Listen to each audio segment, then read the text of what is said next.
আসসালামু আলাইকুম। সবাইকে জানাই লুফাস কিচেন বিডির পক্ষ থেকে শুভেচ্ছা। আজকে আপনাদের জন্য নিয়ে আসলাম একটি কারচুপি কোফতার রেসিপি। কারচুপি কোফতা কেন বলছি? এই কোফতাটা যদি আপনি কোনো অতিথি বা পরিবারের সবাইকে না জানিয়ে খাওয়ান, তাহলে কেউ বুঝতেই পারবে না এটা কিসের কোফতা।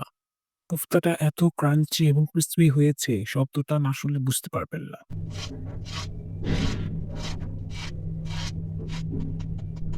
আশা করি বুঝতে পেরেছেন এই কোফতাটি কতটুকু ক্রিসপি এবং ক্রাঞ্চি হয়েছে। এই কোফতাটি যতটুকু উপর দিয়ে ক্রাঞ্চি এবং ক্রিসপি ততটুকু ভিতর দিয়ে জুসি। তাহলে চলুন রেসিপিটি শুরু করি। এই রেসিপির মূল উপকরণ হচ্ছে কাঁচকলা।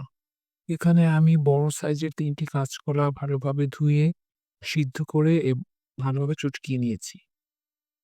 এখন আমি নিয়েছি গরুর মাংসের কিমা। কিমা এখানে 1/4 কাপের মতো নিয়েছি। আমি এখানে মাংসটাকে ভালোভাবে ধুয়ে পরিষ্কার করে ব্লেন্ডারে কিমা করে এর মধ্যে জায়ফল, জয়িত্রী, দারচিনি, এলাচি, গরম মসলা দিয়ে ব্লেন্ড করে ডিপ ফ্রিজে রেখে দিয়েছিলাম।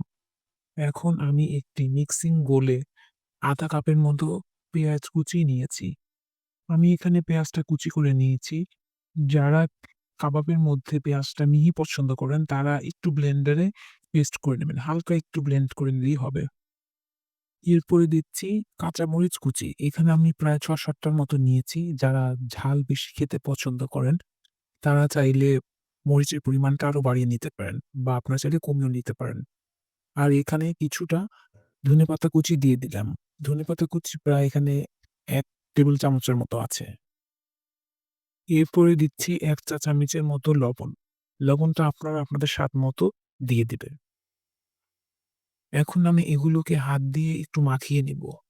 তাহলে একটু নরম হবে পেঁয়াজগুলো। না হলে কোফতার ভেতরে এগুলো শক্ত হয়ে থাকবে, সেটা খেতে ভালো লাগবে না। পেঁয়াজটা মাখিয়ে নেওয়া হয়ে গেছে। এখন আমি এতে কাঁচকলা এবং মাংসের কিমার মিশ্রণটা দিয়ে দেব। এখন আমি বলি এই কোপ্তাটাকে কারচুপি কোপ্তা কেন বলেছি? কাঁচকলাটা আমরা সবাই জানি খুবই পুষ্টিকর একটি খাবার। কিন্তু বাচ্চারা সহজে এই কাঁচকলাটা খেতে চায় না। তাই ভাবলাম এভাবে রেসিপি ট্রাই করে দেখি কি হয়। আমি তো পুরোই অবাক। তারা বুঝতেই পারেনি যে এটা মাংসের কিমা না, এটা কাঁচকলা দিয়ে তৈরি। এতটাই টেস্টি হয়েছে। তাই বলছি আপনারা বাসায় ট্রাই করবেন। দেখবেন আপনাদের বাসারও কেউ বুঝতে পারবে না যে এটা কাঁচকলা দিয়ে তৈরি। এতগুলো কাঁচকলার মধ্যে সামান্য পরিমাণের মাংস পুরো রেসিপিটার টেস্টই অন্যরকম করে ফেলল। আপনাদের সাথে কথা বলতে, বলতে এখানে আমি আদা রসুন পেস্ট দিয়ে দিয়েছি ১ টেবিল চামচ। এখানে আরেকটু বলতে চাই, যারা আমার চ্যানেলটাকে সাবস্ক্রাইব করেছেন তাদের অসংখ্য ধন্যবাদ। এবং যারা সাবস্ক্রাইব করেননি কাইন্ডলি আমার চ্যানেলটাকে সাবস্ক্রাইব করে দেবেন এবং এই ভিডিওটি ভালো লাগলে অবশ্যই লাইক করে দেবেন। এখন আমি দিয়ে দিচ্ছি হলুদ গুঁড়া ১ চা চামচ, মরিচ গুঁড়া ১ চা চামচ, কালো গোলমরিচের গুঁড়া 1/4 চা চামচ। আমার চ্যানেলে মেজারমেন্ট কাপের সঠিক ব্যবহার নিয়েও ভিডিও আছে। আপনারা চাইলে দেখে নিতে পারেন। আমি ডেসক্রিপশন বক্সে লিংক দিয়ে দেব। এখন দিচ্ছি চটপটি মসলা ১ চা চামচ। এখন দিয়ে দিচ্ছি ১ টি ডিম এবং বাইন্ডিং করার জন্যে ১ টেবিল চামচ আটা বা ময়দা আপনাদের কাছে যাই থাকবে দিয়ে এই মিশ্রণটাকে ভালোভাবে মাখিয়ে নিতে হবে। আমি এখানে আটা দিতে ভুলে গিয়েছিলাম। ওভাবেই মাখানো শুরু করেছিলাম। তাই আবার ক্যামেরা অফ করে আটাটা দিয়ে এখন ভালোভাবে মাখিয়ে নিচ্ছি। এই মিশ্রণটাকে অবশ্যই হাত দিয়ে ভালোভাবে মাখিয়ে নিতে হবে। এখন মাখানো শেষ। এখন আমি কোফতা শেপ করে ভেজে নেব। আপনারা আপনাদের পছন্দ মতো শেপ করে নিতে পারেন। আমি এভাবেই একটু গোল, গোল করে চ্যাপ্টা করে এভাবেই এই শেপেই ভেজে নেব।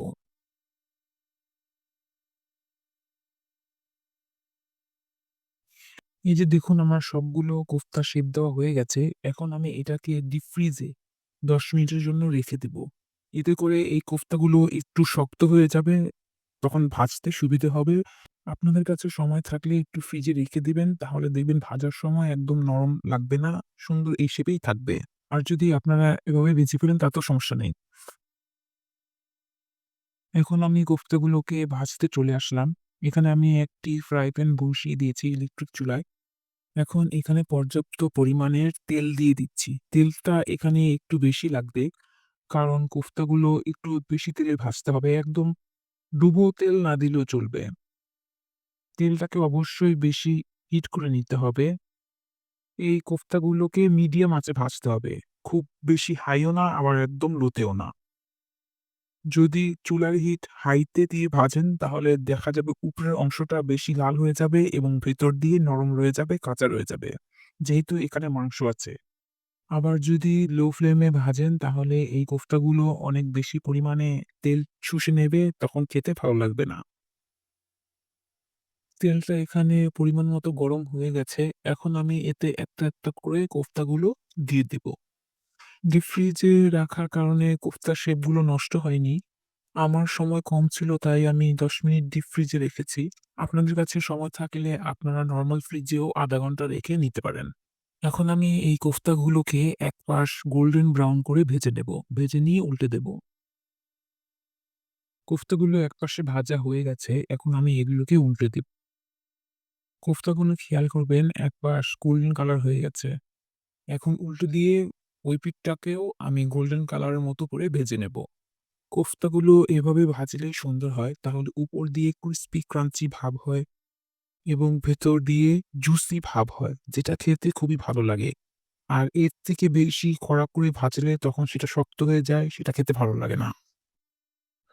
কোফতাগুলো খুব সুন্দরভাবে ভাজা হয়ে গেছে। এখন আমি সবগুলো প্লেটে তুলে নেব। এক ব্যাচ ভাজা হয়ে গেছে। কোফতাগুলো আমি প্লেটে তুলে নিয়েছি। এখন আমি অন্য ব্যাচ দিয়ে দেব। সেকেন্ড ব্যাচের কোফতাগুলো আমি দিয়ে দিয়েছি। কোফতাগুলো এতটাই ক্রাঞ্চি এবং জুসি হয়েছে, আপনারা ভিডিওতে বুঝতে পারছেন কিনা জানি না। আমি নিজেকে আর কন্ট্রোল করতে পারছি না। তাই এক সাইড দিয়ে আমি কোফতা ভাজছি এবং অন্য পাশ দিয়ে খাওয়া শুরু করে দিয়েছি। তার জন্য আমি আন্তরিকভাবে দুঃখিত।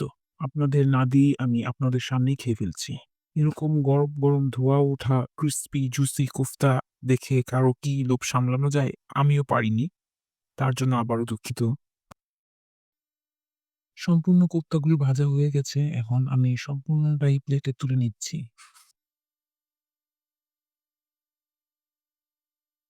আশা করি এই নতুন ইউনিক রেসিপিটি আপনাদের কাছে ভালো লেগেছে এবং আপনারাও বাসায় অবশ্যই ট্রাই করবেন এবং আমাকে অবশ্যই জানাবেন আপনাদের কাছে কেমন লেগেছে। তাহলে আজকে এই পর্যন্তই। দেখা হবে নেক্সট ভিডিওতে। সে পর্যন্ত ভালো থাকবেন, সুস্থ থাকবেন এবং অবশ্যই নিরাপদ থাকবেন। আল্লাহ হাফেজ।